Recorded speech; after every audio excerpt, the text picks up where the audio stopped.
Muy buenas noches, hermanos y hermanas, los saludo con la paz del Señor. Bueno, una vez más nos encontramos con mi persona para poder realizar la escuela bíblica.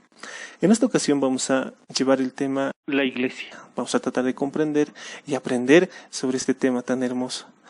Pero antes les pido podamos realizar una oración a nuestro Dios para poder entender de mejor manera, para que Él sea quien esté hablando a través de mí y podamos aprender de su palabra. Inclina su rostro, cierra tus ojos y agradezcamos al Señor. Muchas gracias, mi Dios Todopoderoso, por esta noche, por este día, por esta tarde que tú nos has regalado, Señor. Te agradecemos porque aún podemos respirar, porque aún estamos, Señor, aquí en este mundo, Señor Jesús, tal vez padeciendo muchas cosas, tal vez haciendo muchas cosas, Señor, pero tú eres quien nos bendice, tú eres quien nos da, Señor, la fortaleza para continuar en esta vida, Señor. Hoy queremos aprender de tu palabra, queremos, Señor Jesucristo, aprender de tu iglesia, de la historia de la iglesia, Señor, quien la ha fundado, Señor. Muchas cosas podemos aprender en este día, pero solo lo vamos a lograr si tú nos das ese entendimiento, si tú nos regalas, Señor Jesucristo, tu bondad para que nosotros aprendamos correctamente de este tema, Señor.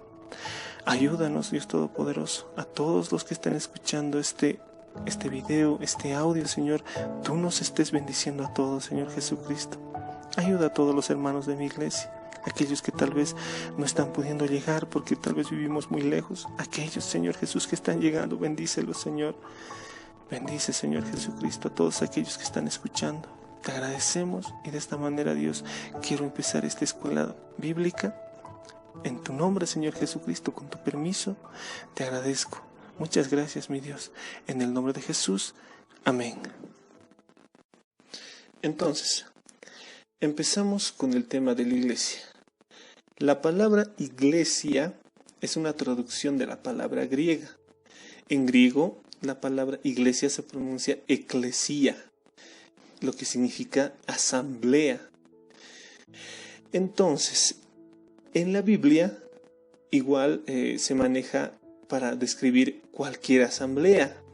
Veamos, por ejemplo, el libro de Hechos, capítulo 19, verso 32, verso 35, verso 39 y 41.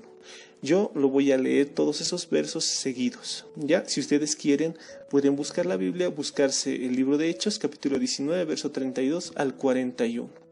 Ok. Uno, pues, gritaba una cosa y otros otra, porque la concurrencia, en griego eklesia, estaba confusa, y los más no sabían por qué se habían reunido.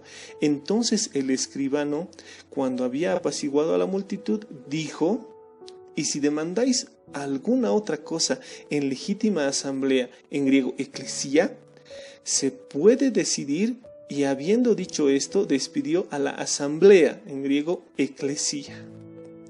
Estimados hermanos, sabiendo esta definición de lo que significa eklesia, que eklesia es una asamblea, nosotros entonces conformamos una asamblea de hijos de Dios.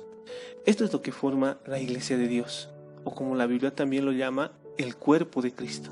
Si nosotros buscamos el libro de Corintios capítulo 12, verso 12, podemos ver que dice que porque así como el cuerpo es uno y tiene muchos miembros, pero todos los miembros del cuerpo, siendo muchos, son un solo cuerpo.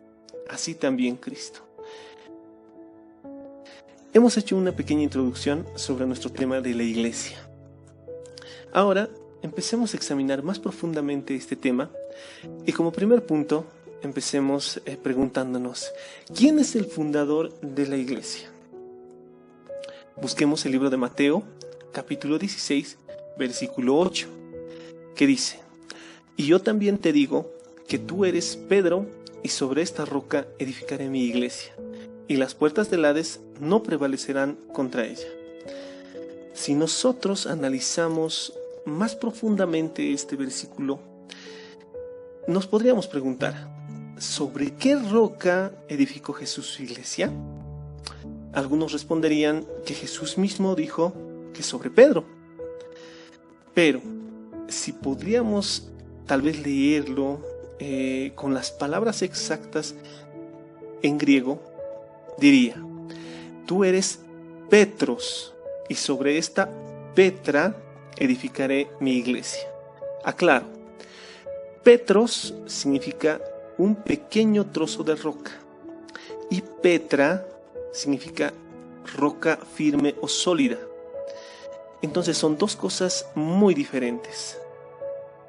Otra vez volvemos a repasar, decimos, tú eres Petros, un pequeño trozo de roca, y sobre esta Petra, roca firme o sólida, edificaré mi iglesia. Entonces, ¿cómo Jesús puede edificar su iglesia sobre una roca pequeña? ¿Cómo Dios puede edificar su iglesia en una roca pequeña? No se puede. Por eso, ¿quién es la roca y la piedra angular? Es Cristo. Él es la roca. Sobre esa roca se edifica la iglesia de Cristo. Esta confusión ha provocado que muchos piensen que Pedro es el fundamento de la iglesia. No es correcto. Inclusive la iglesia católica ha hecho que Pedro sea denominado como el primer papa. Tal vez una traducción errónea de las cosas hace que nosotros no podamos entender correctamente lo que nos quiere decir la palabra de Dios. Ya, nosotros ahora nos preguntamos entonces, ¿quién es la roca? La roca es Cristo. La iglesia está edificada sobre Cristo. Y tenemos la explicación de Simón Pedro en su primera carta, capítulo 2, verso 4, dice: acercándonos a él, piedra viva, desechada ciertamente por los hombres, mas para Dios escogida y preciosa. Y el apóstol Pedro luego cita al profeta Isaías cuando dice: he aquí pongo en Sión una piedra escogida, una preciosa piedra angular, y el que crea en él no será avergonzado. Es decir, que la iglesia está edificada sobre Cristo. Él es el fundamento. Pablo mismo nos recalca esto en su primera carta a los Corintios, capítulo 3, versículo 11, que dice: nadie puede poner otro fundamento que el que ya está puesto, el cual es Jesucristo. Entonces, ¿qué dijo Jesús? A Pedro le declara: sobre esta roca edificaré mi iglesia. ¿Qué podemos entender también de ahí? Que la iglesia todavía no existía. Antes, en el Antiguo Testamento, no se menciona ningún indicio sobre una iglesia. Se menciona un tabernáculo de reunión. Pero aquí es donde Jesús mismo nos dice que va a haber una iglesia de Dios. Pero es algo futuro, no es algo que aún existe.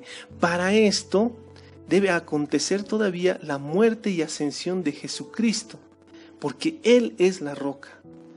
Él es quien hace salvos a todas las personas que creen en Él, y todas las personas que creen en Él forman una iglesia.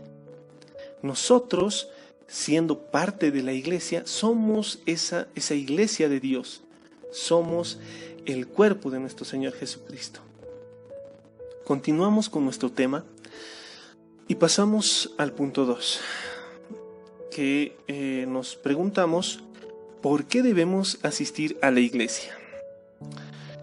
Ahora, entonces, hermanos, nos buscamos el libro de Hebreos, capítulo 10, verso 25, que dice: no dejando de congregarnos como algunos tienen por costumbre, sino exhortándonos, y tanto más cuanto veis que aquel día se acerca. Si hubo alguna ocasión en que los creyentes necesitaban reunirse, esa ocasión es el día de hoy. En vez de perjudicarnos mutuamente, tenemos la necesidad de reunirnos con amor alrededor de la persona de Cristo. Hermanos, aquí dice exhortándonos. Nosotros necesitamos estudiar la palabra de Dios juntos.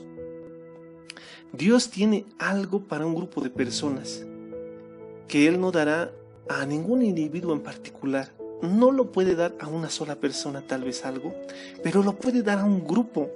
Es posible que tal vez tú estás estudiando la Biblia y no logras entender algo, En la iglesia tenemos la oportunidad de preguntar al otro hermano que está a mi lado y decirle: ¿sabes qué, hermano? No he entendido esta parte. Y él, tal vez con su conocimiento, podría aclarártelo, tal vez inclusive explicártelo mucho mejor que lo está explicando el maestro o el pastor. Eso refleja su conocimiento, y es la necesidad de nosotros mismos de transmitir el conocimiento que nosotros tenemos. Pero imagínate, si no asistimos a la iglesia, ¿a quién vas a enseñar? ¿Con quién vas a analizar esos temas que estás aprendiendo? ¿De qué te sirve solo aprenderlo para ti? Es muy bueno que aprendamos de la palabra del Señor para ponerlo en práctica cada día de nuestra vida. Pero también es muy bueno que nosotros podamos transmitir esa información, ese conocimiento, y transmitirlo a los otros hermanos de la iglesia. Entonces, ¿por qué debemos asistir a la iglesia? Debemos obedecer la exhortación bíblica. Debemos obedecer esta palabra que dice: exhortándonos, y tanto más cuanto veis que aquel día se acerca. Tal vez el día de hoy no podemos reunirnos físicamente, pero espiritualmente podemos estar juntos en un solo espíritu. Podemos orar por cada vida desde nuestras casas. Continuando con este punto, hermanos, buscamos ahora el libro de 1 Corintios capítulo 12, versículo 14 al 27. Yo solo voy a dar lectura, hermanos, a los versículos 12 y 14. Dice: porque así como el cuerpo es uno y tiene muchos miembros, pero todos los miembros del cuerpo, siendo muchos, son un solo cuerpo, así también Cristo. Además, el cuerpo no es un solo miembro, sino muchos. Hermanos, supongamos que hubiera un retorno del don de lenguas, tal como se practicaba en la época de los apóstoles. Aunque eso sucediera, no todos hablarían en lenguas. No todos pueden hacer una sola cosa. Ya, el Espíritu Santo no daría el mismo don a todos. Así sucede en el cuerpo humano. No todos son cabezas, no todos son manos, no todos son pies. Tenemos ojos, tenemos manos, tenemos pies que tienen diferentes tareas. Ahora, hay muchas tareas que pueden tener cada uno de los creyentes. ¿Ya? Y esta es otra de las causas por las que uno debería asistir a la iglesia. Debe ejercer ese don que Dios le ha dado. Ahora, Pablo dice en el versículo 18 de este capítulo 12: pero ahora, Dios ha colocado cada uno de los miembros en el cuerpo como Él quiso. ¿Qué entendemos de esto? Dios es el que soberanamente concede los dones y los ha dado según como a Él le agrada, como mejor le parece. Él es el que tiene que ser complacido. Estos dones están en el cuerpo para que ese organismo pueda funcionar, pueda actuar. ¿Ya? Y también hay que destacar que hay algunas capacidades naturales que se pueden relacionar con el carácter o con la predisposición natural que una persona tiene. Son cosas que uno puede poner al servicio de Cristo. No todos los dones se representan solo por oración, tal vez donde, no sé, discernimiento. Son dones hermosos que todos deberíamos desear, sí, pero hay otros dones como el de servicio. Tal vez imaginemos una situación, imaginemos que una persona puede hacer que cuando exista una pelea, él intervenga y haga que ambas personas puedan irse tranquilas, puedan dejar de discutir, pueda apaciguar a las personas. Es una persona que sabe controlar su lengua, que sabe controlarse a sí mismo. Ese puede ser un gran don para usarlo entre los hermanos, para que no existan peleas. Entonces, nosotros podemos ejercitar nuestros dones dentro de la iglesia, y para eso es también para lo que tenemos que asistir a la iglesia, para ejercer estos mismos. Quisiéramos extraer algunos ejemplos dentro de la Biblia. Por ejemplo, había una pareja que muchos tal vez conocemos, que se forma por Ananías y Zafira, que tenían dones destacados, ¿ya? Ellos habían vendido su propiedad y querían dar la ofrenda necesaria a Pedro, a los apóstoles. Pero por circunstancias que a ellos tal vez les sucedió, no dieron la totalidad de la venta y entonces fueron castigados.